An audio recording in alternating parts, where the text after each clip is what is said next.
નવસારી જિલ્લાના તમામ પોલીસ સ્ટેશનના પીઆઈ, પીએસઆઈ, એએસઆઈ અને પોલીસ કોન્સ્ટેબલોએ સલામી આપી તેમને વિદાય આપી છે.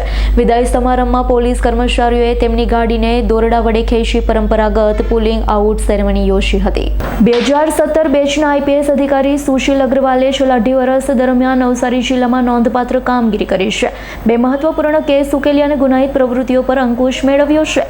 તેમની આઈપીએસ કારકિર્દીમાં સૌથી ઓછી ઉંમરે ગુજસી ટોક હેઠળ ગુના નોંધવાનો રેકોર્ડ પણ તેમના નામે છે. નવસારી જિલ્લા પોલીસ વડા તરીકે તાપી જિલ્લાના એસપી રાહુલ પટેલની નિમણૂક કરવામાં આવી. રાહુલ પટેલ હાલમાં રજા પર હોવાથી આવતીકાલે તાપી આવશે અને 2 દિવસ બાદ નવસારીમાં વિધિવત રીતે ચાર્જ સંભાળશે. વિદાય પહેલા સુશીલ અગ્રવાલે અધિકારીઓ સાથે ટૂંકી મીટિંગ યોજી હતી. તેમણે મીડિયા સાથે પણ વાતચીત કરી હતી. નવસારીએ તેમનો જિલ્લા કક્ષાએ પ્રથમ અનુભવ રહ્યો છે. અગાઉ તેઓ અમદાવાદમાં ફરજ બજાવી ચૂક્યા. બ્યુરો રિપોર્ટ એસ9 ન્યૂઝ નવસારી. અમારી તમામ માહિતીથી અપડેટ રહેવા માટે જોડાયેલા રહો S9 ન્યૂઝ સાથે.